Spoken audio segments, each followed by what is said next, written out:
واحلل عقدة من لساني يفقهوا قولي رب زدني علما اللهم فقهنا في الدين اللهم انفعنا بما علمتنا وعلمنا ما ينفعنا وزدنا علما رب يسر ولا تؤثر وتمم بالخير وبك نستعين نحمد ونصلي على رسوله الكريم اما بعد آپ تمام کو السلام علیکم ورحمۃ اللہ وبرکاتہ۔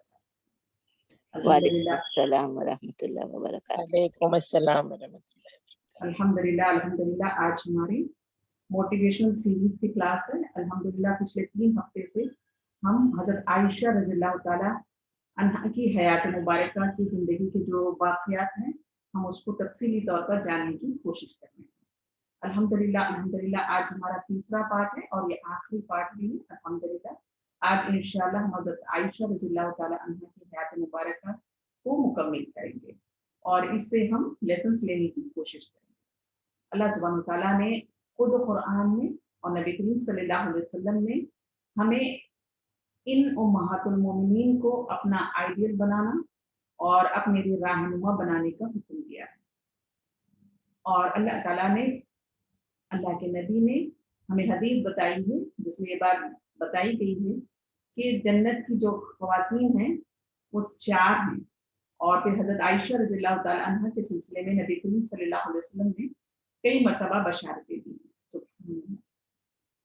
تو یہ وہ خواتین ہیں جن کی زندگیاں محنت سے، مشقت سے، آزمائشوں سے، تکالیف سے، پریشانیوں سے اور غیر معمولی صلاحیتوں سے ہوئی۔ اللہ تعالیٰ نے ان کی زندگیوں میں ان کے حق میں جو بھی مقدر کیا، تقدیر میں ان کے لکھا، الحمدللہ جس امتحان سے، جس راستے سے اللہ سبحانہ وتعالیٰ نے ان کو گزارا، یہ پوری خوشی کے ساتھ، پوری ہمت کے ساتھ، حوصلے کے ساتھ اس چیلنج کا سامنا کیا اور پھر اپنی زندگیوں کو انہوں نے امت کے لیے قیامت تک کے لیے ایک نمونے کے طور پر پیش کیا۔ سبحان اللہ۔ تو ہمارے لیے ان کی زندگیوں میں ایک بہترین نمونہ ہے، ان کو دیکھنا، ان کی زندگیوں سے لیسنس لینا، پھر اپنی زندگیوں میں بھی ایسے کوئی چیلنجز آئیں تو ہمیں ان کے مطابق ہمت اور حوصلے سے کام لینا ہے اور پھر ان راستوں سے ہمیں گزرنا ہے۔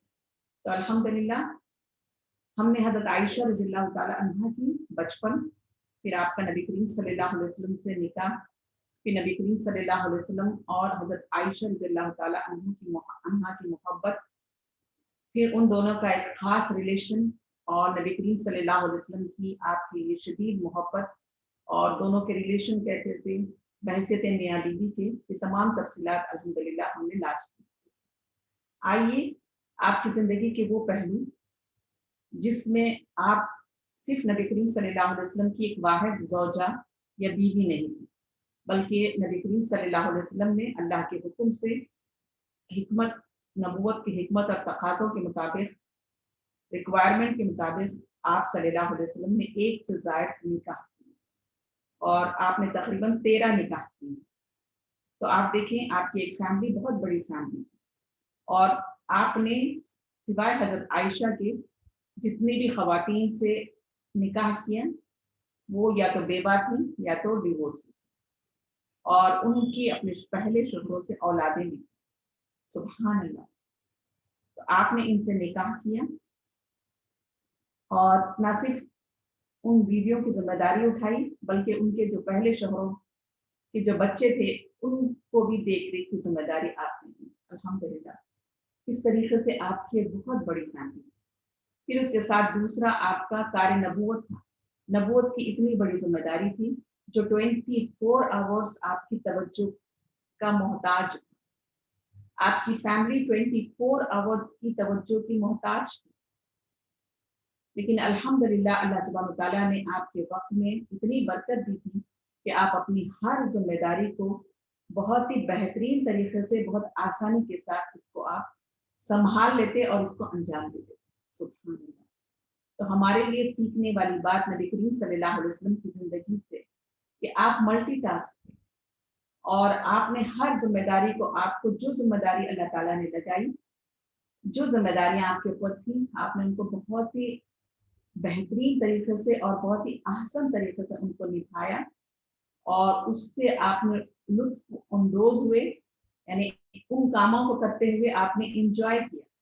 आपके अंदर कहीं भी ये एहसास नहीं था कि मैं इतनी बड़ी फैमिली की जिम्मेदारी उठा रहा हूँ, इनकी देख रेख करना, इनके नाम नुस्खे का इंतजाम करना, इनके मसाइल को हल करना। नबूवत की जिम्मेदारी इतनी भारी जिम्मेदारी थी कि लोगों का आपके सिलसिले में आपको टॉर्चर किया जाना, फिजिकल मेंटल अब्यूज, इस सारी चीजों से, इस सारे मरहलों से आप गुजर रहे थे। लेकिन हमें कहीं भी एक वाकया नहीं मिलता कि आपने किसी भी काम में कोई कोताही की है। आपने हर काम को एक्सीलेंट के आसन के लेवल पर आपने उसको किया। सुभान अल्लाह। तो हम ये देखते हैं कि हजरत आयशा रज़ियल्लाहु ताला अन्हा जो है उस घराने की एक ज़ौजा थी और नबी करीम सल्लल्लाहु अलैहि वसल्लम से आपका एक खास ताल्लुक भी था और आप एक वाहिद बीवी थी जिनसे आपने, यानी वो कुंवारी भी थी, उनसे आपने निकाह किया।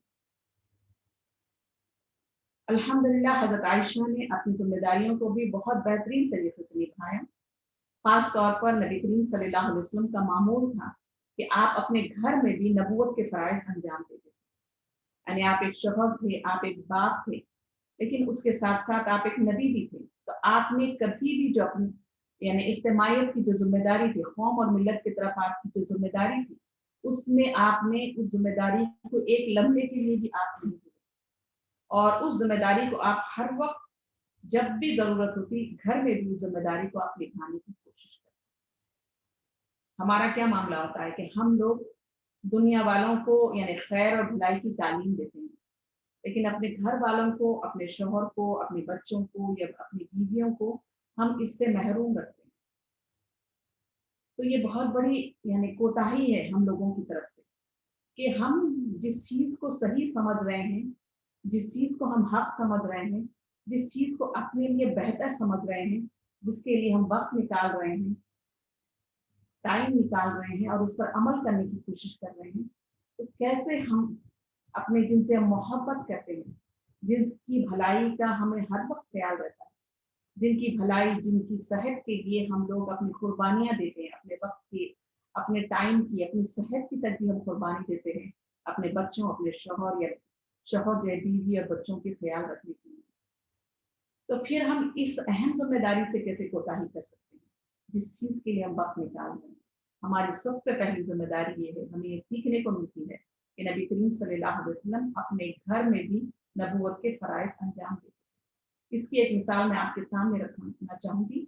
एक दफा का वाकया है कि हजरत आयशा ने एक यहूदी को, जिसने आपको मौत की बदुआ दी, यानी एक यहूदी आपसे मिलने के लिए आया तो उसने कहा सलाम अलैकुम, यानी सलाम अलैकुम का मतलब होता है सलाम अलैकुम बोलने के बजाय सलाम अलैकुम कहा उसने, तो इसका मतलब होता है तुम्हें मौत।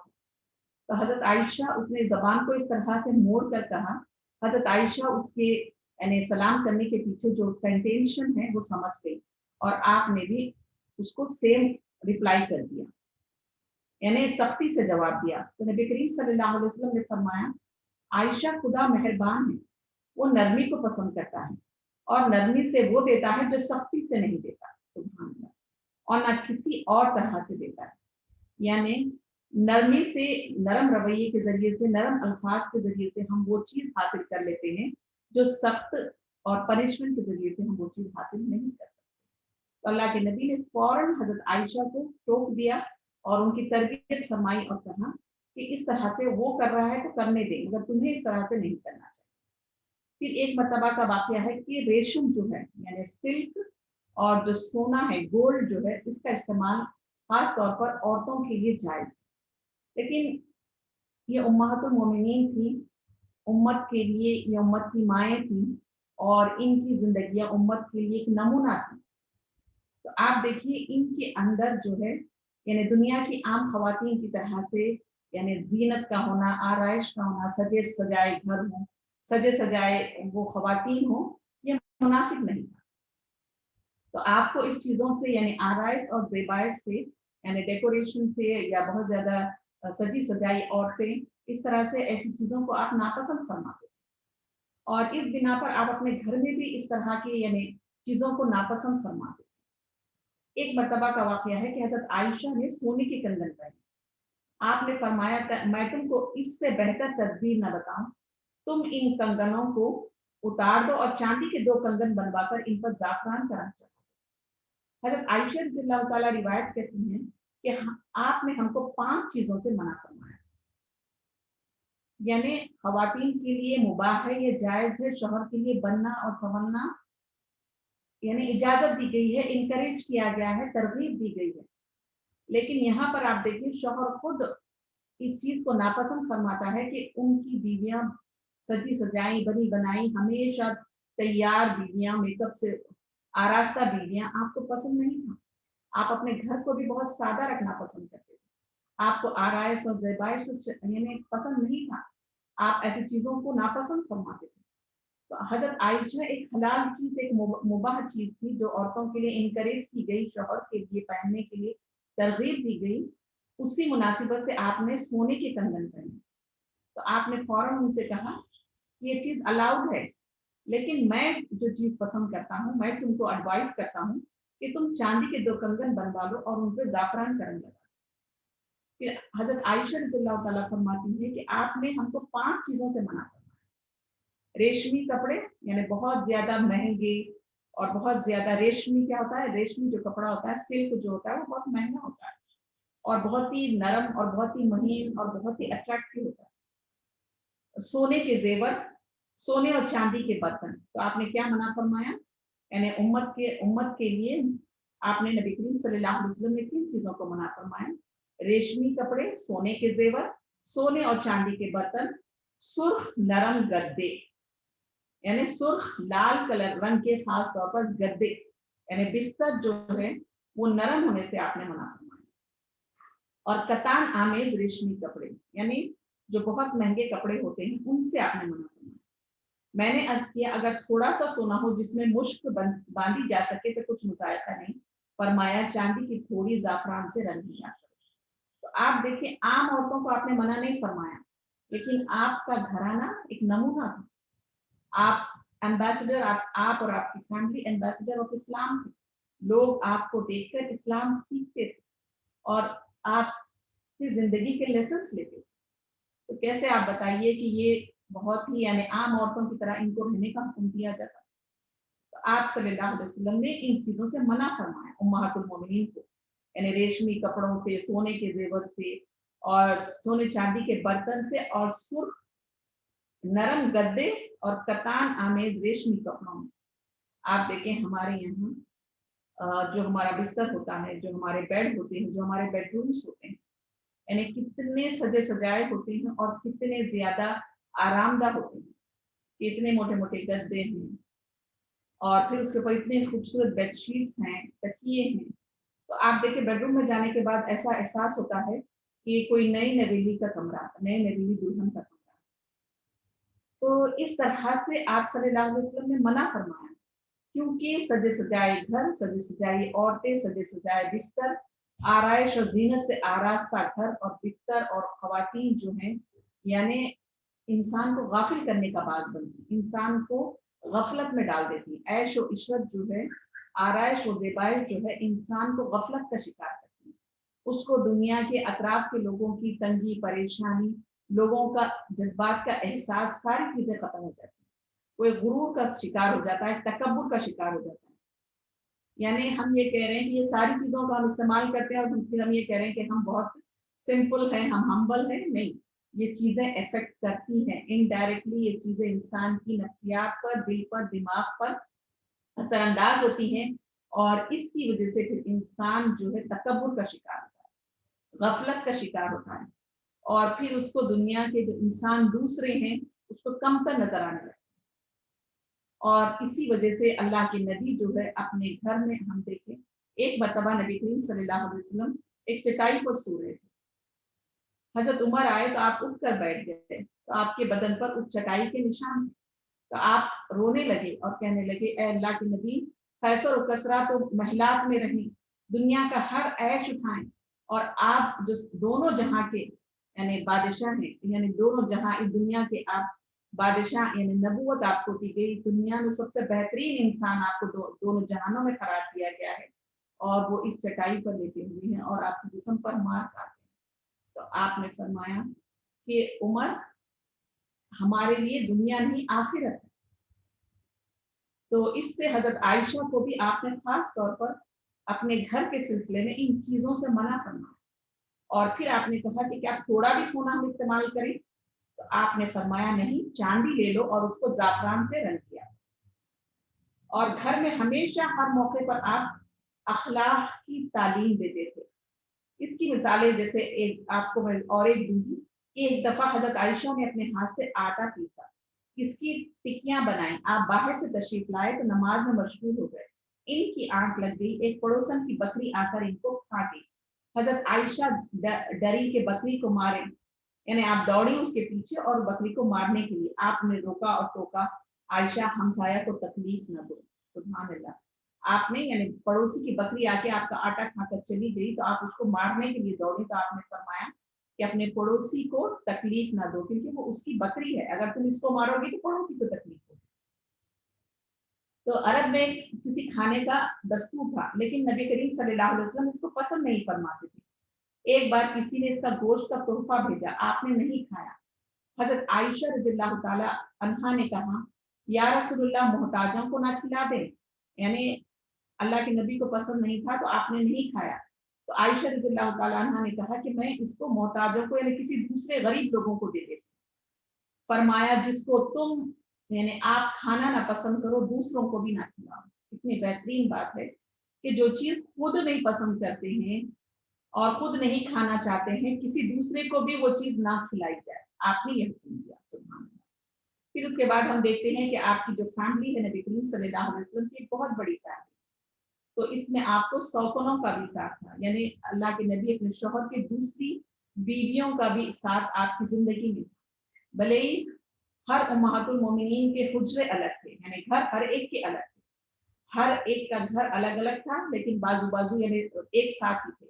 फिर दूसरा ये था कि अल्लाह के नबी ने बारी के दिन मुकर्रर कर रखे थे, लेकिन नबी करीम सल्लल्लाहु अलैहि वसल्लम का मामूल था कि असर के बाद पूरे घरों में आप तशरीफ ले जाते, उनके हालात सुनते, यानी एक बार दिन में जरूर आप विजिट करते। तो इससे अंदाजा लगाइए कि शौहर किसी दूसरे हाउस होल्ड में इन्वॉल्व है, तो फिर ये हाउस होल्ड हजरत आयशा का उससे कैसे बचता। जरूरी था कि आपस में एक फैमिली की तरह रहा जाए और फिर एक दूसरे के हालात से वाकफियत होती रहती थी। तो ऐसी सूरत में यानी घर अलहदा होने के बावजूद नबी करीम सल्लल्लाहु अलैहि वसल्लम की बिल्कुल दूसरी बीवियों से या दूसरी फैमिली से या उनकी औलादों से लाताल्लुक रहा जाए, ये पसंदीदा भी नहीं था और आप रहती भी नहीं।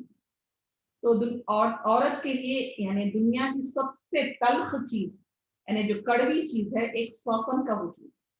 हजरत आयशा रज़ियल्लाहु ताला की एक से लेकर 8 सौकनों तक एक साथ रही। ताहम हम ये देखते हैं कि 8 सौकनों की यानी एक ही घर में नहीं बल्कि अलग अलग रही, लेकिन उसके बावजूद हम ये देखते हैं कि कोई ऐसा वाक्य हमें नहीं मिलता तारीख में कि आपके उनसे इख्तिलाफात हुए हैं या कोई साजिशें रची गई हैं और सिर्फ शौहर को अपनी तरफ खींचने, अपने घर तक, अपने बच्चों तक रखने की कोशिश की किसी उम्महातुल मोमिनीन ने की। सब ये जानते थे कि एक से ज्यादा बीवियां हैं, सबका हक है, और जिसके मुकद्दर में यानी जो बारी का दिन आएगा उसी दिन वो अपने घर रहेंगे शौहर, और उसी दिन हमें यानी उनके साथ अपनी जो अज़वाजी जिंदगी है उसी दिन गुजारना। और किसी उम्महातुल मोमिनीन ने ये कोशिश नहीं की कि अल्लाह के नबी को सिर्फ अपना बनाकर रखें और दूसरी बीवियों से आपको लाताल्लुक कर दिया जाए, किसी ने भी ऐसी कोशिश नहीं की। और हजरत आयशा से तो अल्लाह के नबी बेइंतहा मोहब्बत करते थे, लेकिन हजरत आयशा की जिंदगी से एक वाकया भी ऐसा नहीं मिलता जिसमें आपने एक मर्तबा भी ये कोशिश की हो कि आप दूसरी अज़वाज मुतहरात के पास ना जाएं या फिर उनके बच्चों की उनकी खबरगिरी न लें या फिर हमेशा आपके पास रहें।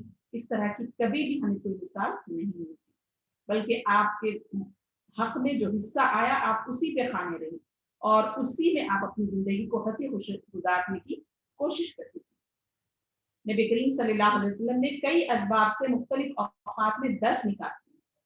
तो हम ये देखते हैं कि हजरत सौदा हैं, हजरत हफ्सा हैं।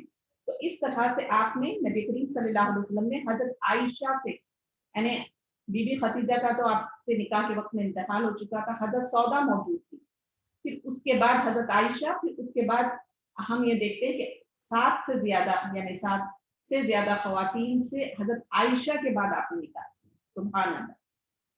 और फिर आपने इन तमाम यानी निकाह होता करते आप कभी भी आपने निकाह को रोकने की भी कोशिश नहीं, बल्कि आपको पता चलता अल्लाह के नबी यानी निकाह किए तो हजरत जुवैरिया के सिलसिले में ये बात मिलती है कि वो इंतहाई खूबसूरत थी और कम उम्र भी थी और सरदार की बेटी थी। कम उम्र का मतलब ये है कि हजरत आयशा से कम उम्र थी, लेकिन यानी बड़ी उम्र मतलब 15, 16, 17 साल की उम्र में इनका निकाह हुआ।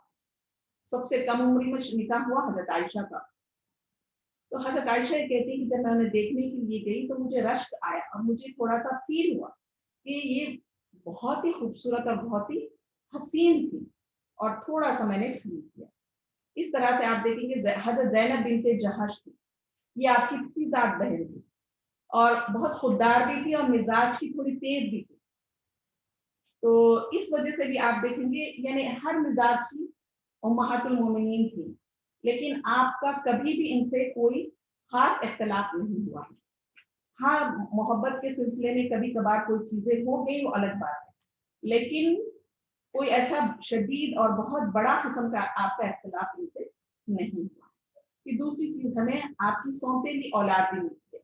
बीबी खदीजा से अल्लाह सुब्हानहू तआला ने नबी करीम सल्लल्लाहु अलैहि वसल्लम को 4 औलादों से नवाजा, यानी 4 बेटियां थी, आपको 2 या 3 बेटे थे जिनका बचपन में इंतकाल हो गया। तो मक्के में आपने 2 बेटियों का निकाह कर दिया था, लेकिन मदीना आने के बाद 2 बेटियां आपके घर में ही थी। हजरत सौदा उन दोनों को लेकर मदीने में आई, तो उस वक्त हजरत आयशा भी अपने वालिद के साथ आई। वही मदीने में हजरत आयशा की विदाई हुई है, रुखसती हुई है। तो उस वक्त घर में बीबी फातिमा और उम कुलसुम मौजूद, इन दोनों के निकाह नहीं हुए। तो आप देखेंगे यानी हजरत आयशा से बीबी फातिमा जो है 5 साल बड़ी, यानी सौतेली औलाद जो है अपनी सौतेली माँ से 5 साल की बड़ी। तो हम अंदाजा कर सकते हैं कि और बीबी फातिमा का निकाह कोई जल्दी नहीं हुआ, बल्कि अच्छी खासी यानी 20 साल की उम्र के बाद आपका निकाह हुआ, और फिर आप 5 साल बड़ी भी थी हजरत आयशा से। लेकिन हम कहीं पर भी हमें एक वाकया नहीं मिलता कि हजरत आयशा और बीबी फातिमा का कोई इख्तिलाफ हुआ, बल्कि बास हासिदीन ने इसको भी एक यानी रुख देने की कोशिश की और खैबर के सिलसिले में खास तौर पर हजरत आयशा के, हजरत अली के और बीबी फातिमा के इख्तिलाफात को जाहिर करने की कोशिश की, बल्कि ये तमाम रिवायात गलत हैं। जबकि हमें जो रिवायात मिलती हैं उनमें खास तौर पर यानी हजरत आयशा की रुखसती से पहले हजरत फातिमा के सिवा यानी उम कुलसुम का निकाह हो चुका था आपकी विदाई से पहले मदीने में, लेकिन बीबी फातिमा मौजूद थी और सब अपनी अपनी ससुराल जा चुकी थी। इसके अलावा इनमें हजरत रुकैया का 6 हिजरी में हजरत आयशा की रुखसती के 1 साल के बाद इंतकाल हो गया। अलबत्ता हजरत ज़ैनब और हजरत उम कुलसुम ने बतरतीब 8 या 9 हिजरी में वफात पाई और 7-8 बरस इनके सामने जिंदा रही, लेकिन आपस में कोई भी इख्तिलाफ का वाकया हमें नहीं मिलता। और खास तौर पर आपकी सबसे बड़ी साहिबजादी हजरत ज़ैनब जो राह इलाही में शहीद हुई, इनकी निस्बत हजरत आयशा रज़ियल्लाहु ताला अन्हा नबी करीम सल्लल्लाहु अलैहि वसल्लम का एक कौल नकल करती है कि आपने फरमाया वो मेरी सबसे अच्छी लड़की थी जो मेरी मोहब्बत में सताई गई। हजरत ज़ैनब के बतन से एक लड़की उमामा थी, आप इनको बहुत प्यार करते थे। इनको गोद में लेकर मस्जिद जाते नमाज पढ़ाते थे, तो इनको कंधे पर बिठा लेते। हजरत आयशा रज़ियल्लाहु ताला बयान करती हैं कि आपको इससे बहुत मोहब्बत थी। कहीं से एक हार आया था, औरतों ने कहा ये आयशा की किस्मत का है, लेकिन वो हार आपने उमामा को अता फरमाया।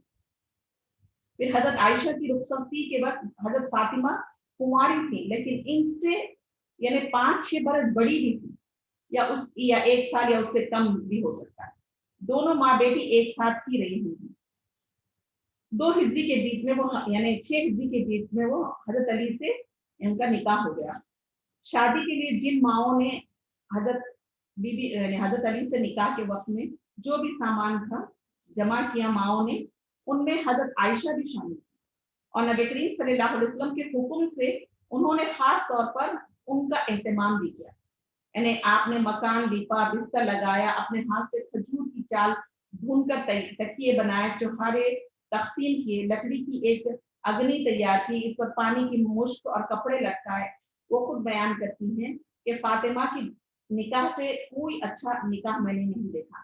शादी के बाद हजरत फातिमा जिस घर में गई, इसमें और हजरत आयशा के हुजरे में सिर्फ एक दीवार थी, बीच में एक दरीचा था जिससे कभी कभी उनकी आपस में गुफ्तगू भी हो जाया करती। सुभान अल्लाह। और अक्सर आप बेटी की तारीफ में कहती, मैंने फातिमा से इनके बाप के सिवा कोई और बेहतर इंसान कभी नहीं देखा।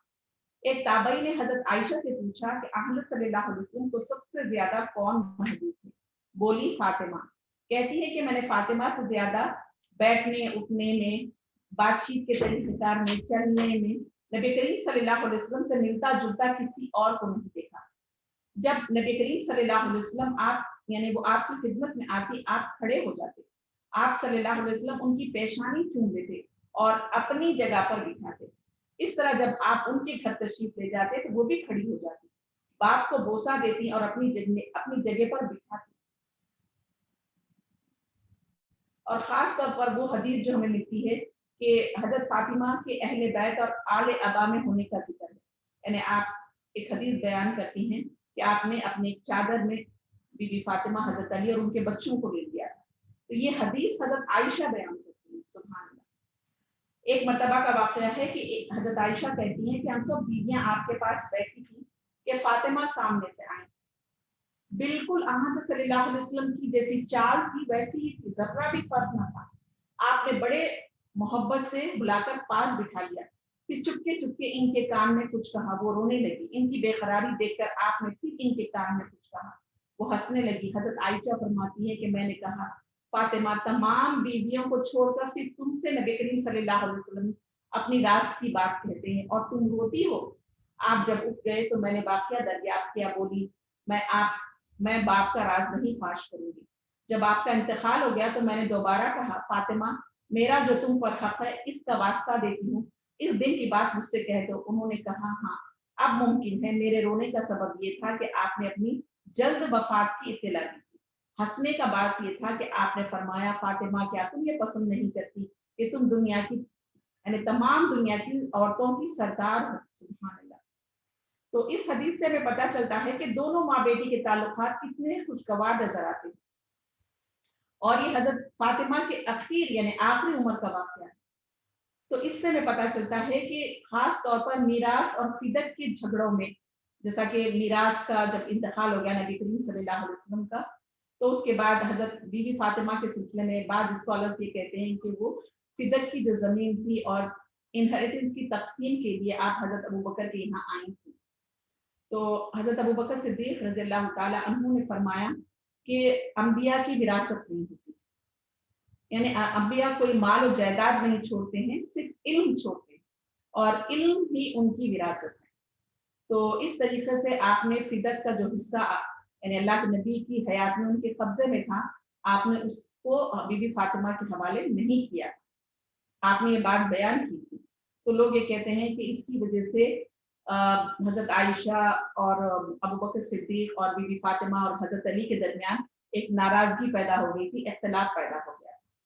तो ये साबित किया है दूसरे स्कॉलर्स ने कि ये बात गलत है कि इस वजह से मीराज की तकसीम के मसले पर दोनों फैमिलीज में इख्तिलाफ हुआ और उसकी वजह से उनके ताल्लुकात खुशगवार नहीं थे। ये बात स्कॉलर्स ने अल्हम्दुलिल्लाह साबित की है कि दोनों माँ बेटी के ताल्लुकात बहुत ही बेहतरीन थे। सुभान अल्लाह। अब आइए इसके बाद नबी करीम सल्लल्लाहु अलैहि वसल्लम का इंतकाल हुआ। जिस वक्त नबी करीम सल्लल्लाहु अलैहि वसल्लम का इंतकाल हुआ उस वक्त जो है हजरत आयशा रज़ियल्लाहु ताला की जो उम्र मुबारक थी वो 18 साल थी। और उसके बाद तकरीबन स्कॉलर्स ये कहते हैं कि आप 40 इयर्स तक जिंदा रही। तो इन 40 इयर्स में आपने हजरत अबू बकर का दौरे खिलाफत देखा अपने बाप का, फिर हजरत उमर का दौरे खिलाफत देखा, फिर उसके बाद आपने हजरत उस्मान का दौरे खिलाफत देखा और फिर आपने हजरत अली का देखा और फिर आप हजरत अमीर माविया जो 5th खलीफा हैं ان کا بھی دور دیکھا اور ان کے دور کے آخری دور میں آپ کا انتقال ہوا۔ تو حضرت عائشہ رضی اللہ تعالیٰ کی حیات میں کئی واقعات ہوئے جن کے سلسلے میں قرآن میں آیتیں نازل ہوئی ہیں، خاص طور پر تحریم کا واقعہ۔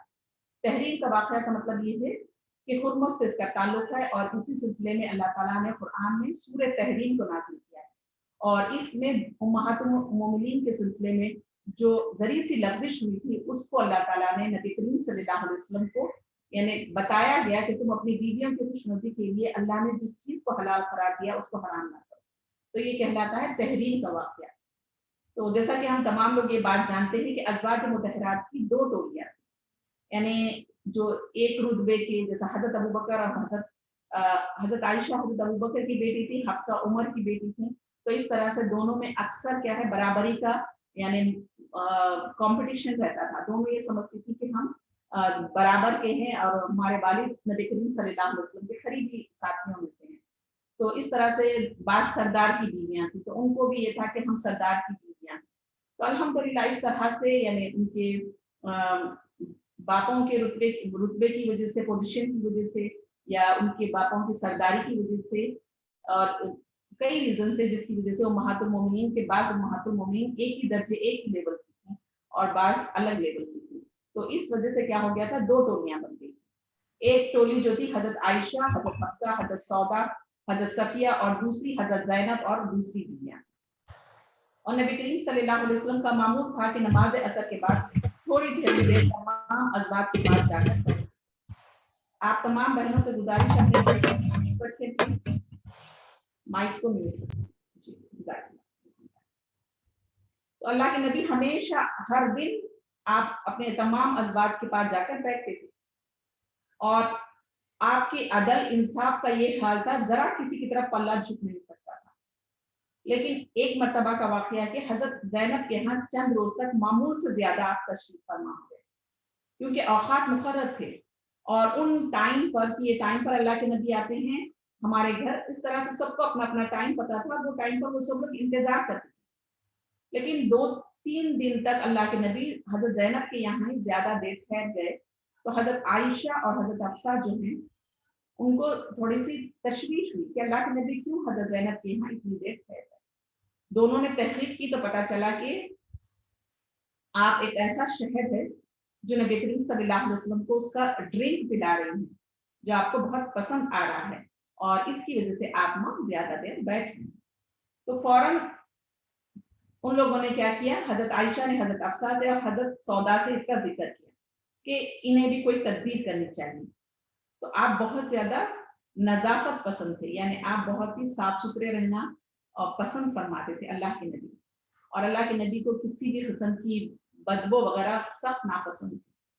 تو ان لوگوں نے آپ تمام بیویوں کو اس بات کا اندازہ تھا کہ اللہ کے نبی بہت ہی صفائی پسند ہے، کسی قسم کی بدبو کو آپ پسند نہیں کرتے اور آپ کو ناگوار ہوتی ہے، اور یہ بھی پتا تھا کہ خاص قسم کا ایک شہد ہے جس کی وہ آپ کو ناپسند ہے۔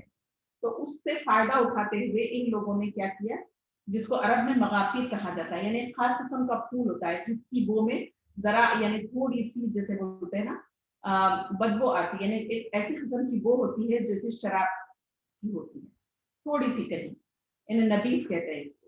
حضرت عائشہ نے دونوں کو سمجھا دیا کہ جب اللہ کے نبی آئیں تو پوچھنا یا رسول اللہ صلی اللہ علیہ وسلم آپ کے منہ سے کیسی بو آتی ہے، جب آپ یہ فرمائیں کہ شہد کھایا تو کہنا کہ شاید مغافر کا شہد ہے۔ چنانچہ ایسا ہی ہوا، اور آپ کو شہد سے کراہیت پیدا ہوئی اور عہد کیا کہ اب آپ شہد نہ کھائیں گے۔ اگر یہ عام انسانوں کا کوئی واقعہ ہوتا تو یہ کوئی ایسی بات نہ تھی، لیکن یہ نبی کریم صلی اللہ علیہ وسلم کا عمل تھا جس کی ایک ایک بات پر بڑے بڑے قانون کی بنیاد پر تھی۔ اس لیے اللہ تعالیٰ نے قرآن میں سورہ تحریم کی آیت نازل فرمائی اور یہ بتا دیا کہ تم کسی بیوی کی یعنی خوشنودی کی خاطر جس چیز کو اللہ نے اپنے اوپر یعنی حلال کیا ہے تم اس کو حرام نہیں قرار دے سکتے۔ اس سے ہمیں پتہ چلتا ہے کہ حرام اور حلال کا اختیار صرف اللہ کو ہے، یہاں تک کہ نبی کو بھی اس بات کا اختیار نہیں کیا گیا۔ پھر دوسرا واقعہ ہمیں ایلا کا ملتا ہے۔ ایلا یعنی اللہ کے نبی نے جب امہات المومنین سے یعنی علیحدگی اختیار کی تھی 1 مہینے تک۔ پھر تخیر کا واقعہ کہتے ہیں، تخیر یعنی امہات المومنین نے آپ سے یعنی نان نفقہ مینٹیننس बढ़ाने का मुतालबा किया, जिससे आप नाराज होकर क्या है इला किया, अलहदगी इख्तियार की थी 1 महीने तक। तो ये वाकया भी हमें आपकी जिंदगी में मिलता है। फिर 11 हिजरी में हजरत आयशा रज़ियल्लाहु ताला अन्हा जो है वो बेवा हो गई और आपकी उम्र उस वक्त 18 साल थी। तो अब आप देखें औरत की यानी परेशानियों में या मसाइब में, तकालीफ में, जिंदगी में जो सबसे आखिरी मरहला होता है औरत के लिए, वो क्या है? बेवगी है, बेवा होना, विडो होना। अभी हजरत आयशा की उम्र 18 साल की थी कि नबी करीम सल्लल्लाहु अलैहि वसल्लम ने आखिरत का सफर इख्तियार किया। इनमें नबी करीम सल्लल्लाहु अलैहि वसल्लम में जो मोहब्बत था, जो इखलास था, वो हर जगह हमको नजर आता है। और यानी सफर 11 हिजरी के कोई तारीख थी कि हजरत नबी करीम सल्लल्लाहु अलैहि वसल्लम हजरत आयशा के हुजरे में तशरीफ लाए। वो भी सर दर्द से बेकरार थी और हाय वाय कर रही थी। नबी करीम सल्लल्लाहु अलैहि वसल्लम ने फरमाया, अगर तुम मेरे नबी करीम सल्लल्लाहु अलैहि वसल्लम को भी सर में दर्द हो रहा था, तो आपने फरमाया अगर तुम मेरे सामने मरती तो मैं अपने हाथ से तुम्हारी तजहीज व तकफीन करता। फौरन बेतकल्लुफी से कहने लगी, या रसूलल्लाह, ये शायद इसलिए इरशाद हो रहा है कि इस हुजरे में कोई नई बीवी बिहा कर ले आए। आपने अपने सर पर हाथ रखकर कहा, हाय मेरा सर। इसी वक्त से आपको यानी जो मौत की जो बीमारी थी वो शुरू हो गई। तो इस तरीके से आप देखेंगे आपका जो मर्ज है रोज रोज बढ़ता चला जा रहा था और यहाँ तक कि आप चल भी नहीं पा रहे थे। तो आपने तमाम अज़वाज मुतहरात से इजाजत मांगी कि आप हजरत आयशा के घर में रहेंगे। तो तमाम अज़वाज मुतहरात ने इजाजत दे दी कि आप अपने आखिरी लम्हात जो है हजरत आयशा रज़ियल्लाहु ताला अन्हा के हुजरे में गुजारें। तो यहाँ पर भी आप देखेंगे आपने यानी इंसाफ को अदल से हाथ से जाने नहीं। फिर हमें एक वाकया मिलता है कि हजरत आयशा आपकी तंदुरुस्ती के लिए दुआएं मांग रही, आपका हाथ इनके हाथ में था, यहाँ तक कि अल्लाह के नबी यानी दुआ पड़ी, अल्लाहुम्मा रफीकुल आला, और आपका इंतकाल। सुभान अल्लाह। तब आपके इंतकाल के बाद फिर नबी करीम सल्लल्लाहु अलैहि वसल्लम की तस्कीन का मसला हुआ। तो हजरत आयशा ने नबी करीम सल्लल्लाहु अलैहि वसल्लम की हयात में एक ख्वाब देखा था कि इनके हुजरे में 3 चांद टूट कर गिरे हैं। उन्होंने इसका जिक्र हजरत अबू बकर से किया। जब नबी करीम सल्लल्लाहु अलैहि वसल्लम इसी हुजरे में मदफून हुए तो अबू बकर रज़ियल्लाहु ताला ने फरमाया, इन 3 चांदों में से एक ये है और इनमें से सबसे बेहतर है। तो आपने यानी आपने ख्वाब देखा था और आपने अपने वालिद से इसका जिक्र किया कि मैंने एक ख्वाब देखा है जिसमें से आसमान से 3 चांद टूट कर मेरे हुजरे में गिरे। तो जब नबी करीम सल्लल्लाहु अलैहि वसल्लम, अंबिया का तरीका ये है कि अंबिया जहाँ यानी नबी जहाँ पर इंतकाल करते उसी जगह उनको दफन किया जाता है। तो अल्लाह के नबी हजरत आयशा के हुजरे में इंतकाल करे थे तो उनको वहीं पर दफन किया। तो अबू बकर ने फरमाया, देखो तुम्हारे ख्वाब की ताबीर है कि एक चांद जो यहीं पर मदफून है। फिर दूसरे वाकयात ने साबित कर दिया कि दूसरा जो चांद था वो अबू बकर थे और तीसरा फारूक आजम। हजरत आयशा ने इसी बेदगी के आलम में 40 साल गुजार दिए और आप हमेशा जब तक यानी रही उसी हुजरे में आपकी खबर के पास ही यानी सोती थी। एक दिन आपने एक ख्वाब देखा, इस दिन से वहां सोना छोड़ दिया। 13 साल तक यानी आपके वालिद भी वहीं पर दफन हुए थे। यानी 2 साल के बाद नबी करीम सल्लल्लाहु अलैहि वसल्लम के विसाल के 2 या 3 साल के बाद हजरत अबू बकर का भी विसाल हुआ और वो वहीं पर दफन हुए। अब 13 साल तक आप वहीं पर उसी हुजरे में रही और वहां पर आपका यानी आना जाना भी आपका वहीं पर लगा हुआ था। एक तो शौहर था, दूसरा बाप। जब हजरत उमर की तकफीन के बाद फरमाती थी, अब वहां पे पर्दा जाते हुए शर्म आती। सुभान अल्लाह। तो आप देखेंगे यानी उस हुजरे में आप आना जाना बेपर्दा आया जाया करती, लेकिन जैसे ही हजरत उमर वहां पर दफन हुए तो फौरन आपने छोड़ दिया और ये बयान की कि अब मुझे शर्म आती है। नॉर्मली शरीयत में मुर्दे से कोई पर्दा नहीं है, जो खबरों में लोग हैं उनसे कोई पर्दा नहीं है। शरीयत का तकाजा या मुतालिबा नहीं है कि हम मुर्दों से पर्दा करें, लेकिन यहाँ पर आपका तकवे का आलम ये था, आपकी हया का आलम ये था کہ آپ نے ایک نامحرم وہاں پہ مدفون ہے تو پھر آپ نے وہاں پہ آنا جانا اب چھوڑ دیا۔ ازواج مطہرات کے لیے اللہ تعالیٰ نے دوسری شادی کرنے کو منع کیا۔ عرب کے ایک رئیس نے کہا تھا کہ نبی کریم صلی اللہ علیہ وسلم کے انتقال کے بعد میں ہی حضرت عائشہ سے نکاح کروں گا، اور خاص طور پر یعنی جو بھی نکاح ہوتے ہیں بڑے بڑے لوگوں کی وہ دینی اور سیاسی بنیادوں پر ہوتے ہیں، تو یہ شان نبوت کے خلاف تھا کہ آپ کی بیوی سے کوئی دوسرا نکاح کرے۔ تو اللہ نے قرآن میں ان کو امت کی مائیں قرار دیا اور یہ حکم دیا کہ نبی کریم صلی اللہ علیہ وسلم کی ازواج مطہرات آپ کے وصال کے بعد کسی دوسرے شخص سے نکاح نہیں کر سکتی۔ حالانکہ بیوہ کا نکاح اسلام میں ترغیب دی گئی ہے، جو عورت بیوہ ہو جائے فوراً اس کا دوسرا نکاح کر دیا جائے، لیکن امہات المومنین کے سلسلے میں یہ ایکسپشنل رول ہے جو قرآن میں نازل کیا گیا کہ آپ بیوائیں تھی، اور حضرت عائشہ جو ہے آپ کی بیوگی کے بعد کبھی کسی دوسرے سے نکاح نہیں کر سکتی، اور دوسری امہات المومنین بھی اس کا ذکر قرآن میں آیت نازل کر کے منع کر دیا ہے۔ سبحان اللہ۔ پھر اس کے بعد آپ دیکھیں گے آپ حضرت ابو بکر کی زندگی میں ان کا آپ نے خلافت کا دور دیکھا، حضرت عمر کا خلافت کا دور دیکھا، حضرت عثمان کا آپ نے دیکھا، لیکن یہاں پر حضرت عثمان کا جو خلافت کا دور تھا اس دور میں فتنے شروع ہو گئے تھے، اور ایک ایسا فتنہ شروع ہوا تھا جو عراق کے خوارج تھے، وہ لوگ ان کا یہ عقیدہ تھا، ان کا یہ ماننا تھا کہ حضرت علی نبی کریم صلی اللہ علیہ وسلم کے انتقال کے بعد خلافت کے سب سے بڑے حقدار ہیں، اور ان لوگوں نے جھوٹی روایت گھڑ لی تھی کہ حضرت علی کہیں کام سے گئے ہوئے تھے تو ان کے آنے تک حضرت ابو بکر نے خلافت سنبھال لیا، اور اس وجہ سے حضرت علی خلیفہ پہلے نہیں بن سکے۔ تو یہ جو بنیاد پڑی تھی حضرت ابو بکر کی خلافت کے وقت سے، کہیں ایک چھوٹا سا یہ وسوسہ تھا کسی ایک دو لوگوں کے ذہن میں آیا، لیکن یہ بات بڑھتے بڑھتے یہاں تک جڑ پکڑ گئی کہ حضرت علی کو جو فیور کرنے والے لوگ تھے، جو ان کے فالوورز تھے، خاص طور پر عراق کے جو کوفہ کے رہنے والے لوگ تھے جن کو خوارج کہا جاتا ہے، وہ بے انتہا شدت پسند تھے، دین کے معاملے میں بہت زیادہ چھوٹی چھوٹی باتوں پر سختی کیا کرتے تھے۔ ان لوگوں نے حضرت علی کو فیور کرتے ہوئے فتنہ تھوڑا تھوڑا ہوتے ہوتے حضرت عثمان کے زمانے میں اس فتنے نے بہت بڑی شکل، بھیانک شکل اختیار کر لی، اور پھر اسی فتنے میں حضرت علی کو خوارج نے کوفے سے آ کر ان کے گھر کو گھیرے میں لے لیا اور ان کو شہید کر دیا۔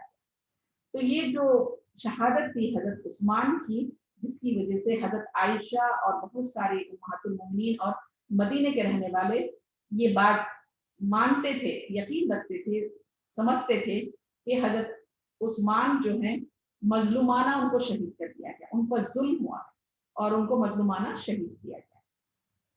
پھر اس کے بعد حضرت علی خلیفہ بنے، اور جب حضرت علی خلیفہ بنے تو اس وقت حضرت عائشہ اور دوسرے بڑے بڑے اکابر صحابہ جو تھے ان کے درمیان یہ بات مضبوط ہو چلی تھی، کیونکہ حضرت عثمان کی شہادت جو ہوئی ہے اس کی تحقیق کرنے کا، اور پھر جن لوگوں نے آپ کی شہادت کی ہے ان کو سزا دینے کا مطالبہ زور پکڑنے لگا، اور یہ مطالبہ حضرت عائشہ کی جانب سے حضرت علی سے ہونے لگا کہ حضرت عثمان کو جو شہید کیا گیا ہے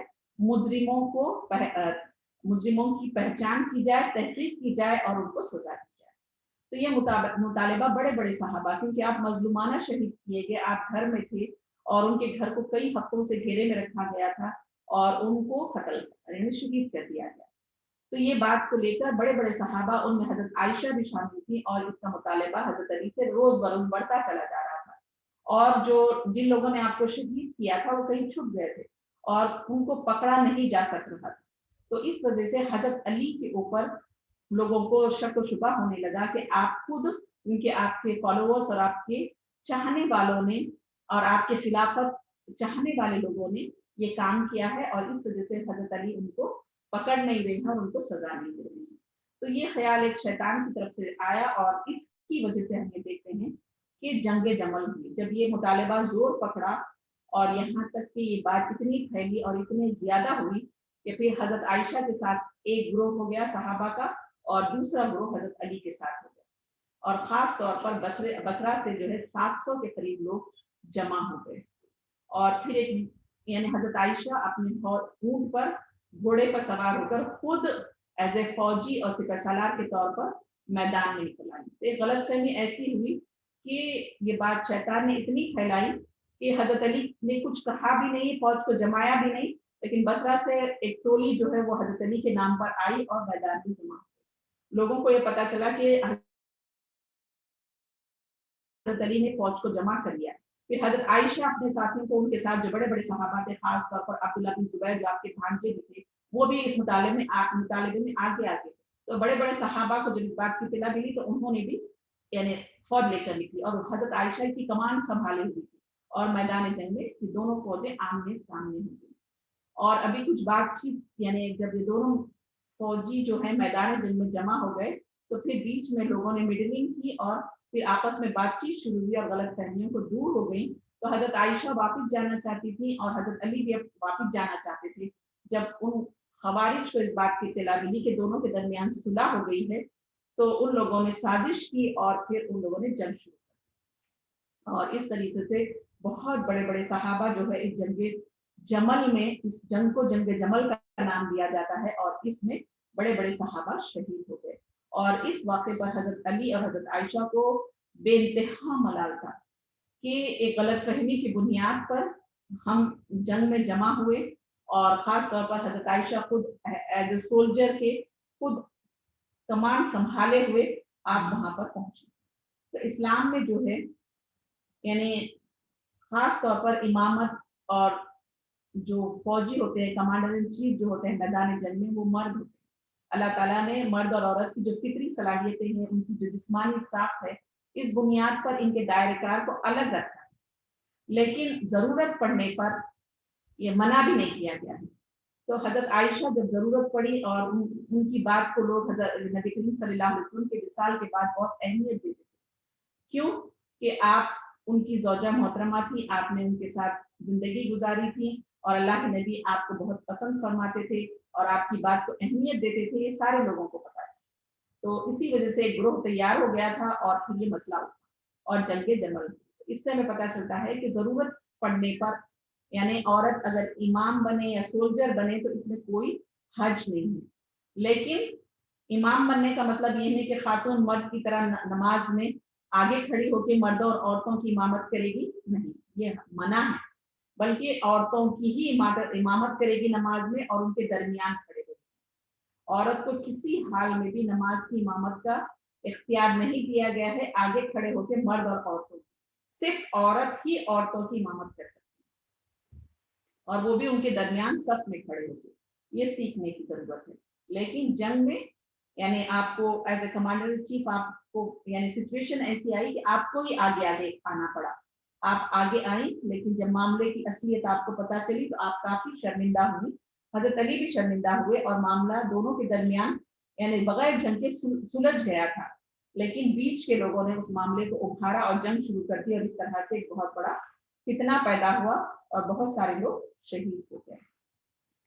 लेकिन आप देखेंगे यानी ये बात सही है कि औरत की जो तबई हालात या फराइज इमामत के खिलाफ है और खुद इस्लाम ने इमाम के लिए जो जरूरी शराइत करार दी है, इनमें से ये औरत कभी भी नहीं कर सकती। लेकिन ये गलत भी नहीं है कि किसी मुसलमान औरत को किसी हालत में भी पब्लिक की सियासी और फौजी यानी उनको रहनुमाई जायज नहीं है। यानी औरत यानी हालात और सिचुएशन डिफरेंट हो जाए तो वो पब्लिक को पॉलिटिकली भी और फौज में भी एज ए सोल्जर के तौर पर भी वो उनको गाइड कर सकती है, उनको रहनुमाई कर सकती है, लीडर के तौर पर आगे आ सकती है। खुसूसन ऐसी हालत में जब सारी मिल्लत में फितना फसाद की आग भड़क रही है और इनके ख्याल में मुसलमानों में कोई दूसरा इस फितने को बुझाने वाला ना हो, तो इमाम मालिक और इमाम तिबरी वो ये कहते हैं कि औरत इमारत यानी लीडर भी बन सकती है, इमारत यानी जैसा पॉलिटिकल लीडर भी बन सकती है और खदा यानी जज भी बन सकती है। हजरत उमर ने अपने जमाने में बाजार का जो एक इंतजाम है एक औरत के सुपुर्द किया था। खुद हजरत आयशा ने जब मुसलमान औरतों के मजनों में होती और नमाज का वक्त होता तो बीच में इमाम बनकर खड़ी होती। सुभान अल्लाह। तो इससे हमें पता चलता है कि औरतों को जरूरत पड़ने पर किसी भी चीज से रोका नहीं जा सकता और ना उनको रोका जाना चाहिए। फिर उसके बाद जब जंग जमल हुई और ये तमाम वाकयात हुए तो इस तरीके से आप देखेंगे आपका जो वफात है, खास तौर पर आपका जो इंतकाल का वाकया है, कि अमीर माविया की जो खिलाफत का आखिरी हिस्सा था, हजरत आयशा की जिंदगी का आखिरी जमाना है। इस वक्त आपकी उम्र 67 ईयर्स के करीब थी और 58 हिजरी में रमजान के महीने में आप बीमार हुए। चंद रोज तक, यानी आप जो है चंद रोज तक जो है बीमार पड़ी रही।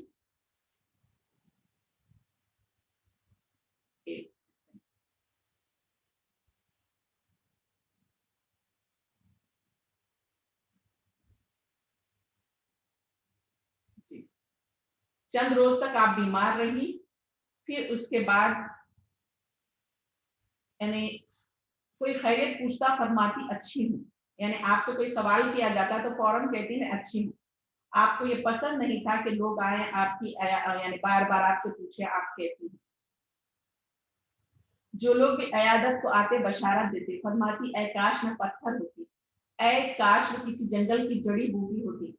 हजरत इब्ने अब्बास ने इजाजत चाही तो हजरत आयशा को थोड़ा सा झिझक हुई, तामुल हुआ कि कहीं वो आकर आपकी तारीफ न करने लगी। भांजों ने सिफारिश की तो इजाजत दे दी। हजरत इब्ने अब्बास ने कहा आपका नाम अजल से उम्मुल मोमिनीन था। आप नबी करीम सल्लल्लाहु अलैहि वसल्लम की जो है वो चहीती थी आप, और रुफा से मिलने में अब आपको इतना ही वक्फा बाकी है कि रूह बदन से बर्बाद कर जाए। यानी आप अपने रफीक से, अपने शौहर से मिलने के लिए इतना ही वक्फा बाकी है कि अब आप अपने शौहर से मिल गए। तो उस वक्त आप देखेंगे फिर उन्होंने आपकी तारीफ भी फरमाई और कहा अल्लाह ने आपके जरिए से ही तयम्मुम की इजाजत फरमाई। आपकी शान में कुरान की आयतें नाजिल हुई और हर यानी मस्जिद में दिन और रात पढ़ी जाती हैं। फिर आपने फरमाया मुझे अपनी तारीफ से माफ रखो, मुझे ये पसंद था कि मैं यानी नामो निशान होती। फिर मर्जुल मौत ने वसीयत की कि इसी हुजरे में नबी करीम सल्लल्लाहु अलैहि वसल्लम के साथ मुझे दफन न कीजिए, मैंने एक जुर्म किया है। मुझे दीगर अज़वाज मुतहरात के साथ जन्नतुल बकी में दफन करना और रात ही को दफन करना। तो आप देखिए क्या जुर्म किया था आपने। आपको ये लगता था कि आप जमल में आप निकली हैं। तो जंग जमल में जाते वक्त में नबी करीम सल्लल्लाहु अलैहि वसल्लम ने हयात में एक पेशन गोई की थी कि मेरी एक उम्महातुल मोमिनीन पर एक इलाके के कुएं के कुत्ते भूखेंगे। तो सब उम्महातुल मोमिनीन बड़ी हैरत ज़दा थी कि ऐसे कैसे हो सकता है कि एक इलाके का नाम भी लिया था आपने और कहा था कि वहाँ के कुत्ते जो हैं उन पर भौंकेंगे। तो वो ये बात आई और गई हो गई। लेकिन जब हजरत आयशा जंग जमल के लिए निकली तो उस वक्त उस मुकाम पर आप पहुंची तो कुत्तों ने भौंका। तो आपको अल्लाह के नबी की वो पेशन गोई याद आ गई और आपको लगा कि ये मैंने गलत किया। तो इस वजह से वो ये समझती थी कि मेरे से गुनाह हो गया है, लिहाजा मुझे आपके साथ यानी आपके बाजू दफन न किया जाए, बल्कि आप ये चाहती थी कि आपको दीगर अज़वाज मुतहरात के साथ ही आपको दफन किया जाए। और आपने इस बात की खास तौर पर नसीहत भी की।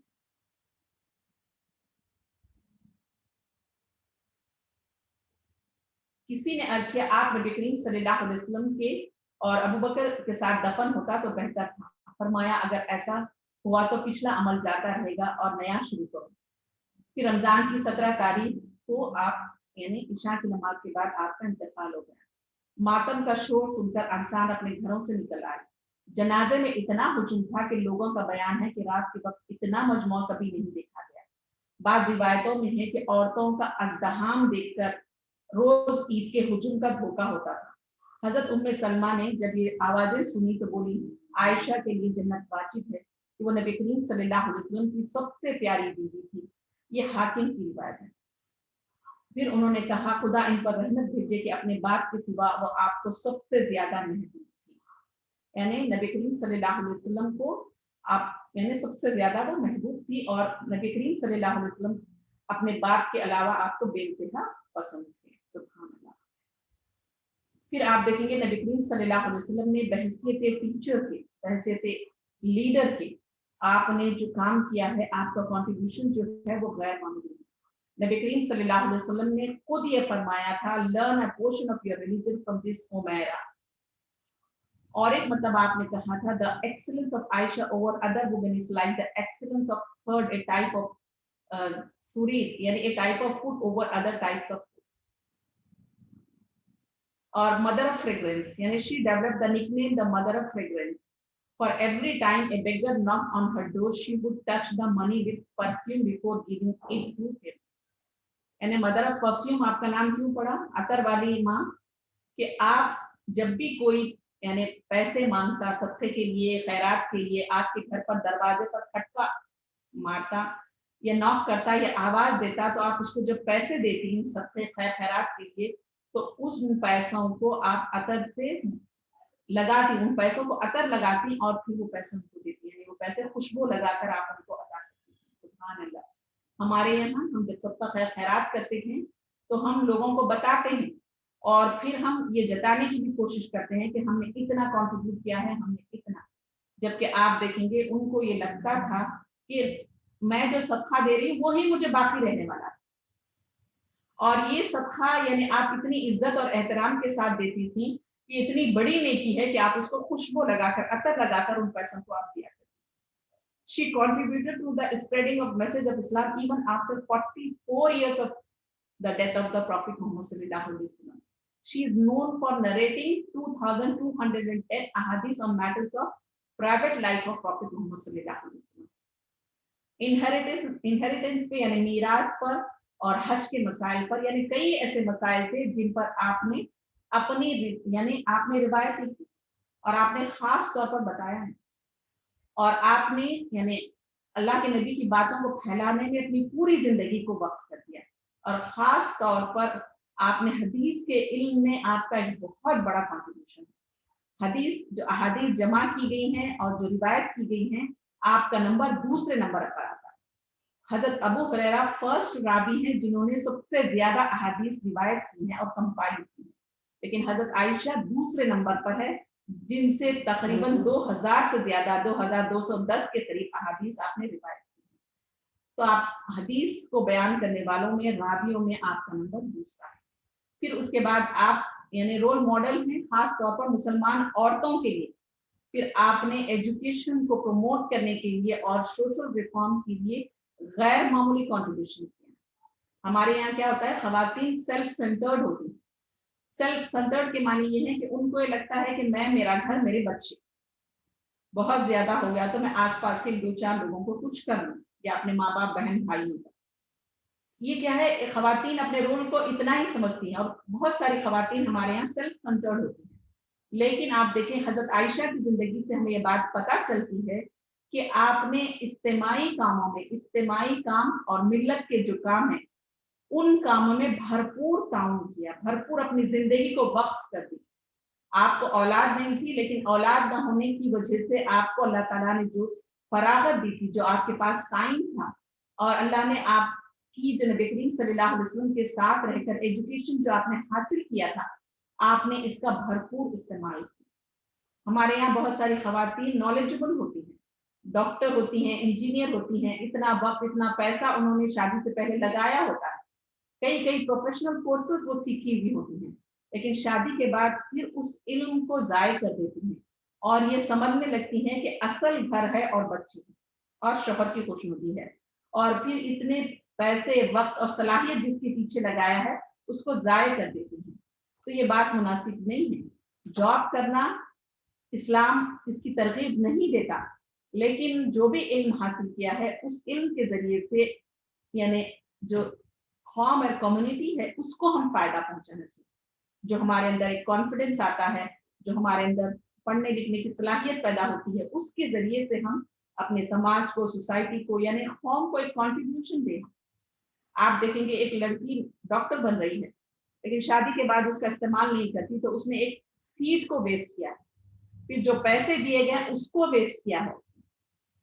اگر وہ نہیں پڑھتی ڈاکٹری اور وہ پیسے نہیں لگاتی، اس کے ماں باپ نہیں لگاتے، کوئی دوسرا اس کو لگاتا، اس پر کوئی دوسرا اس کا استعمال کرتا، تو اس کی وجہ سے قوم اور ملت کو فائدہ ہوتا، بہت سارے فائدے ہوتے. تو اس سے کیا ہے، ہم بلاک کرتے ہیں، ہم خود کوئی کام نہیں کرتے ہیں، ہمارے پاس صلاحیت رہنے کے باوجود پھر کسی دوسرے کو بھی ہم اس چیز سے فائدہ اٹھانے نہیں دیتے. تو اسلام ایسی چیزوں کی سختی سے ممانعت کرتا ہے. कि हम ये रिसोर्सेज को ज़ाया ना करें, फिर वो चीज़ों को होल्ड करके रखें, किसी और को भी वो चीज़ करने ना दें, ये खयानत है और इस चीज़ से हमें परहेज करना चाहिए। तो इस तरीके से हज़रत आयशा ने खास तौर पर एजुकेशन और सोशल रिफॉर्म के लिए आपने बहुत ही ज़्यादा काम किया, और ये इस बात की निशानी है कि आपके अखलाक में जो चीज़ सबसे ज़्यादा शामिल थी वो ये थी कि गरीबों, मिस्किनों, मोहताजों की मदद करती, और आपने बहसीयत टीचर के आपका जो रोल हमें मिलता है वो गैर मामूली है कि आप पर्दे का बेइंतहा ख्याल रखते। आयत हिजाब के बाद तो ये ताकीद सब पर फर्ज हो गया था, और आप बच्चों को तालीम देने के लिए सहाबा को, आप बड़े बड़े सहाबा आपसे इल्म हासिल करने के लिए आपके पास आते, आपका हल्का दर्स और तदरीस दिन रात चलता रहता।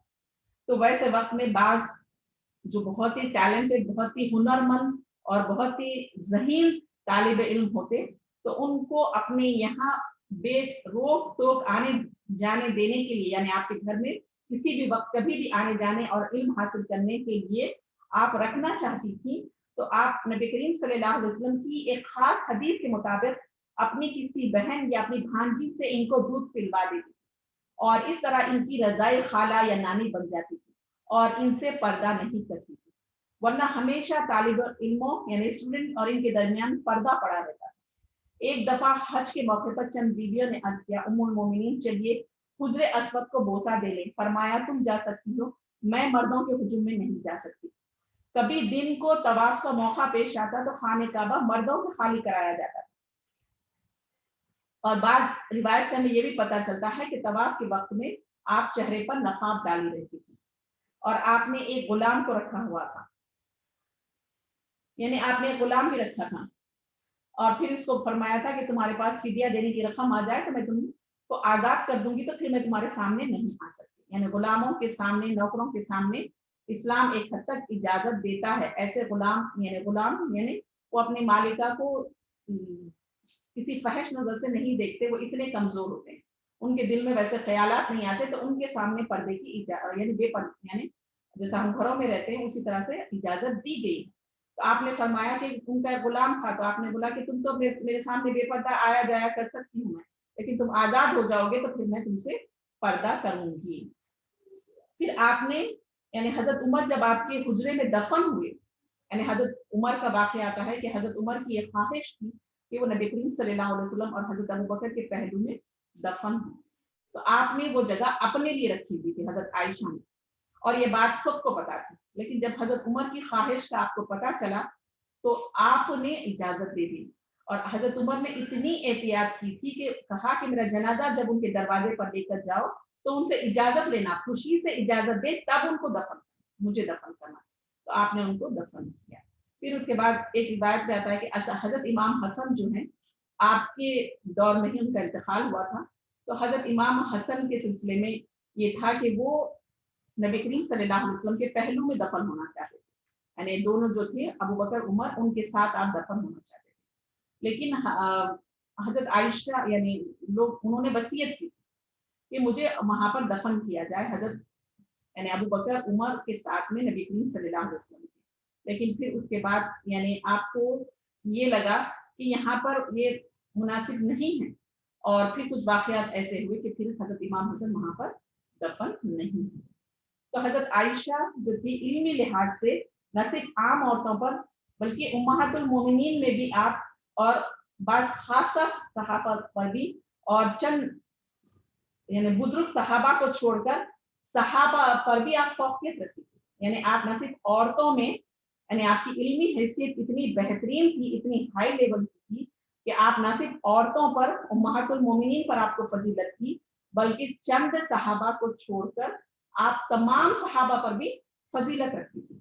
और इल्म के मामले में जब भी कोई मसला आता तो आप फौरन क्या है उसका जवाब देती थी, और आपने बड़े बड़े सहाबा से इख्तिलाफ किया, बड़े बड़े सहाबा से आपने कई मामलात में इख्तिलाफ किया। तो एक हदीस किसी ने बयान की कि जब कोई शख्स नमाज पढ़ रहा है और उसके सामने से औरत या कुत्ता गुजर जाए, यानी औरत या कोई जानवर गुजर जाए, तो उसको नमाज दोबारा पढ़नी पड़ेगी। तो हजरत आयशा को ये बात पता चली कि किसी सहाबी ने ये कहा है कि नमाज पढ़ते वक्त सामने से औरत या कुत्ता या कोई जानवर गुजर जाए तो उसको नमाज टूट जाती है, उसको नमाज दोहराना पड़ेगा।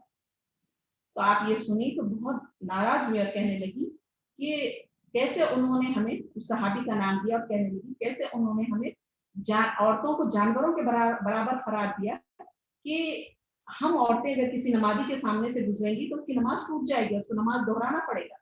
फिर आपने फरमाया मैं नबी करीम सल्लल्लाहु अलैहि वसल्लम के साथ सोती थी और मेरे पैर के पास आप सजदा किया करते, जब आप सजदे में जाते तो पैर अपने करीब कर देते और मेरे पैरों के पास आप सजदा किया करते, तो मेरे पैर होते सामने, तो फिर कैसे यानी नमाज किसी की टूट जाएगी जब औरत उसके सामने से गुजरे। तो इसी तरह से बहुत सारे मसाइल में हजरत आयशा रज़ियल्लाहु ताला ने बड़े बड़े सहाबा से इख्तिलाफ किए हैं। फिर फिक़्ह के मामले में भी आपने बहुत सारे फिक़्ह और क़यास के सिलसिले में भी आपने अहादीस से खास तौर पर आपने इल्म निकाला और पॉइंट्स निकाले और उसके जरिए से आपने बयान किया। सुभान अल्लाह।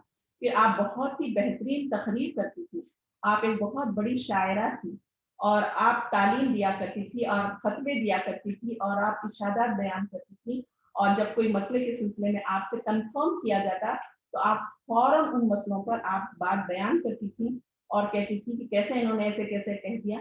तो स्कॉलर्स ने इस तरह से जो बड़े बड़े सहाबा से आपने इख्तिलाफ किया है उसको भी अलग से एक किताब की शक्ल में उनको रखा गया है। सुभान अल्लाह। और उनको बयान किया गया कि इन मामलात पे हजरत आयशा ने इख्तिलाफ किया है और हजरत आयशा ने इस मसले पर इस तरह से बयान किया। और फिर आप हर बड़े बड़े सहाबा आपसे इल्म हासिल करने के लिए आते, आप इल्म यानी आप लोगों को बांटते कि बड़े बड़े मसाइल में यानी हदीस के आपसे रिफर किया जाता तो आप हदीस बयान करती, फिर उसके साथ साथ फतवे देती, फिर उसके साथ साथ आप खास तौर पर यानी खिलाफत के मामलात में भी आप मशवरे देती, राय देती। जब भी कोई खलीफा बनते तो जरूर हजरत खलीफा बनने के बाद हजरत आयशा से मुलाकात के लिए आते और फिर आपसे कोई मसले आ जाते तो फौरन हजरत उमर का, हजरत उस्मान का, इन तमाम लोगों का, हजरत अली का तक ये मामला था कि खिलाफत के मामलात में भी अगर कोई मसले आते तो आपसे मशवरे किया जाता और आपकी राय को अहमियत दी जाती। तो इस तरीके से अल्हम्दुलिल्लाह हजरत आयशा ने कौम और मिल्लत के लिए बहुत बड़े बड़े कारनामे अंजाम दिए। अल्लाह के नबी की हयात के बाद अल्लाह ताला ने आपसे 40 साल तक आपके मिशन को आगे बढ़वाया और आपके मिशन में आपसे मदद की। आपने 23 साल तक नबी करीम सल्लल्लाहु अलैहि वसल्लम ने नबूवत का काम किया, लेकिन उस नबूवत के काम को आगे बढ़ाने के लिए 40 साल तक हजरत आयशा ने अपना मुकम्मल कंट्रीब्यूशन दिया, मुकम्मल अपनी यानी सलाहियतों और वक्त को आपने लगाया और पूरी जिंदगी इसी चीज के लिए आपने वक्त कर दी। तो हमारे लिए सीखने वाली बात ये है कि हम ख़वातीन को अल्लाह सुब्हानहू तआला ने अगर किसी सलाहियत से या किसी खूबी से अल्लाह ने नवाजा है तो हमें सेल्फ सेंटर्ड नहीं होना चाहिए, बल्कि अगर हमने दुनिया का भी इल्म हासिल किया है तो हमें इसको दीन के लिए भी हम इसका इस्तेमाल करें, अपने वक्त और अपनी सलाहियतों को न सिर्फ जॉब या पैसा कमाने के लिए इस्तेमाल करें जरूरत पड़ने पर, बल्कि हम इस इल्म को, दीन का इल्म हासिल करें और अपनी जो कॉन्फिडेंस लेवल है, अपनी जो पढ़ने पढ़ाने की सलाहियतें हैं, बात करने की सलाहियतें हैं, कम्युनिकेशन स्किल्स जो हैं, ये टेक्निक्स को हम दीन के लिए इस्तेमाल करें और दीन और कौम और मिल्लत को फायदा पहुंचाएं। हमारे यहाँ बहुत सारी ख़वातीन पढ़ी लिखी हैं, प्रोफेशनल हैं, कोई इंजीनियर होती हैं, कोई डॉक्टर है। आज हमारे यहाँ लड़कियों को पढ़ाने का रिवाज है, तो आपने ख़वातीन के इल्म के लिए भी आपने हजरत आयशा ने बहुत बड़ा कंट्रीब्यूशन किया। आप न सिर्फ लड़कियों को तालीम देती थी बल्कि आपने, आपकी रिवायतों में जो आता है वो खास तौर पर सहाबा का जिक्र होता है कि आपने सहाबा को तालीम दी, मर्द हजरात को आपने तालीम दी। ख़वातीन की तालीम का हमें कम जिक्र मिलता है, लेकिन हजरत आयशा ने पूरी जिंदगी सहाबा को तालीम दी और जो खास बहुत ही टैलेंटेड नौ उम्र बच्चे हैं या बड़े हैं, थोड़ा टीनेज की उम्र को, बलूगत की उम्र को पार करे हैं, उनको तालीम देने के लिए आपने खास एहतमाम फरमाया और उसके लिए आप उनको अपने महरम बना लेते ताकि वो बिला रोक टोक उनके घर में आया जाया करें और आपके औकात से, आपसे जो है उसको तालीम हासिल करें। सुभान अल्लाह। तो इससे हमें पता चलता है कि हम अपनी सलाहियतों को, रिसोर्सेज को ज़ाया न करें, اور ان کا کہیں نہ کہیں اپنی شوہر بیوی یعنی گھر کی ذمہ داریاں بیسک ہے، فنڈامنٹل ہے، اس میں کوئی بھی یعنی کمی پیشی ہم کر ہی نہیں سکتے، یہ ہماری فطرت کا حصہ ہے، ہماری فطرت یہ چیزوں کو چاہتی ہے. لیکن جو ایکسٹرا ہم کو کرنا ہے کنٹریبیوشن کہ اپنی زندگیوں کی پلاننگ کریں، صحیح طریقے سے چیزوں کو مینیج کریں، تو ہمارے پاس بھی وقت نکلے گا اور ہم بھی کیا ہے اپنی صلاحیتوں کا قوم اور ملت کے لیے فائدے مند ہو سکتے ہیں. تو یہاں پر آج میں اپنی اس بات کو روکوں گی اور اللہ سے یہی دعا کرتی ہوں کہ اللہ تعالیٰ ہم جو کچھ بھی پڑھے ہیں، جو کچھ بھی سیکھے ہیں، اللہ تعالیٰ ہم سب کو اس پر عمل کرنے کی توفیق دے. وآخر دعوانا الحمد للہ رب العالمین. سبحان ربک رب العزت عما یصفون والسلام علی المرسلین والحمد للہ رب العالمین. ایک 3 ضروری اعلانات کر کے بات کو ختم کروں گی کہ الحمدللہ انوار القرآن کی جانب سے ہر سال ہم لوگ جو ہیں قرآن کا پروگرام رکھتے ہیں اور دور قرآن. تو الحمدللہ اللہ کے حکم سے اللہ ہم سب کے لیے آسان کرے کہ ہم استقبال رمضان کا پروگرام رکھ رہے ہیں. پھر اس کے بعد ہم لوگ جو دور قرآن ہوگا اور یہ 5 اپریل سے شروع ہوگا اور صبح میں 10:30 سے لے کے 12:30 تک ہوگا. اس بار کا تھیم ہم نے رکھا ہے محکم اور آیات، قرآن کی محکم اور متشابہات آیات، ان میں ڈفرینس کیا ہے اور ان کو ہم کس طریقے سے لینا چاہیے اور ان کو استعمال. تو آپ تمام سے گزارش کی ہے کہ آپ لوگ اس سے ضرور فائدہ اٹھائیں اور زیادہ سے زیادہ لوگوں تک اس کو پہنچائیں. پھر تیسری جو چیز ہے کہ الحمدللہ ہمارے گروپ کی جانب سے اس دوران میں کیونکہ رمضان کے اسپیشل پروگرام ہے تو ریگولر کلاسز کو ہم لوگ ہالیڈیز دے رہے ہیں. تو یہ ہالیڈیز ہمارے ادھر شروع ہونے والے ہیں 31 مارچ سے لے کر 21 مئی تک ہونے والے ہیں انشاءاللہ. تو آپ تمام لوگ اس سے ضرور فائدہ اٹھائیں اور دوسرے لوگوں تک بھی اس میسج کو پہنچائیں اور ٹائم کی پابندی کے ساتھ آپ لوگ شرکت فرمائیں اور نوٹ بک رکھیں ساتھ میں اور اس سے لیسنس لیں اور ہر جو لیسن آپ لے رہے ہیں اس کو نوٹ ڈاؤن کریے اور اپنی زندگیوں کو بدلنے کا ارادہ. جزاک اللہ خیرا کثیرا کثیرا. سبحانک اللہم و بحمدک نشہد ان لا الہ الا انت نستغفرک ونتوب الیک. السلام علیکم ورحمۃ اللہ وبرکاتہ. ہماری آج کی آخری کلاس ہے. رمضان کے بعد انشاءاللہ پھر ہماری دوبارہ کلاس شروع ہوگی ایک نئے تھیم کے ساتھ اور ایک نئی امہات المومنین کی زندگی کے واقعات کے ساتھ انشاءاللہ. وعلیکم السلام زکیہ اپا، جزاک اللہ خیر.